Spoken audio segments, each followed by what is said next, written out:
Hello, and welcome to today's session on bullying. Over recent years, bullying has been discussed quite a bit, whether it's face-to-face bullying or online.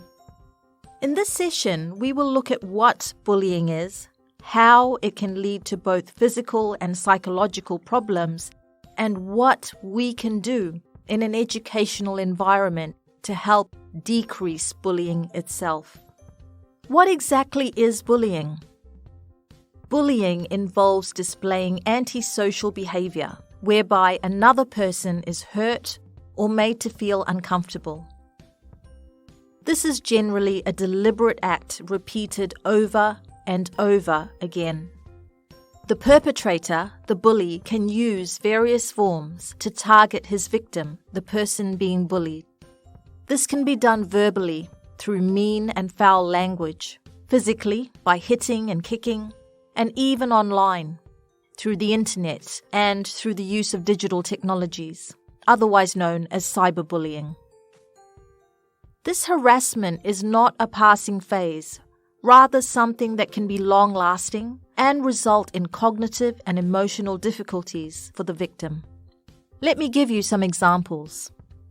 Direct forms of bullying might be through name-calling, pushing and shoving, excluding a child from a game, spreading rumors about him or her, and even manipulating others to ignore the child and exclude him or her as a friend in their peer group.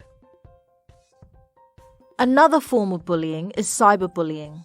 Advances in mobile technology and social networking sites have meant that cyberbullying is now on the rise and is becoming an ever-increasing concern for both children and parents. Signs of bullying. Here are some signs that a child is being bullied. He or she does not want to go to school. Finds excuses for not going to school. For example, feeling sick or being sick. Wants to go to a school in a different way. For example, changing the route or being driven instead of catching a bus. Is very tense, tearful, and unhappy before or after school. Talks about hating school or other children. Has bruises or scratches. Tends to perform poorly academically or even withdraws from school. Impact of bullying. The victims are at a greater risk for mental health issues such as loneliness, depression, anxiety, low self-esteem, loss of appetite, lack of or disrupted sleep, possibility of substance abuse, and suicidal thoughts. Bullied children have reported all kinds of psychosomatic symptoms, ranging from headaches, stomach aches, and not being able to deal with simple colds and viruses. Causes and preventions. The eventuality of bullying can be influenced by a series of circumstances, such as self, family, friends, school, and community. To prevent bullying from occurring, several countries have set up programs in schools to provide training for parents, children, and teachers. Programs which intend to mitigate the occurrence of bullying. Apart from online resources available at www.apa.org and the Department of Health and Human Service government website in the United States, www.stopbullying.gov, which publish articles, books, and guides for both parents and teachers, there are also prevention programs which have been established in order to raise awareness and curb the practice of bullying.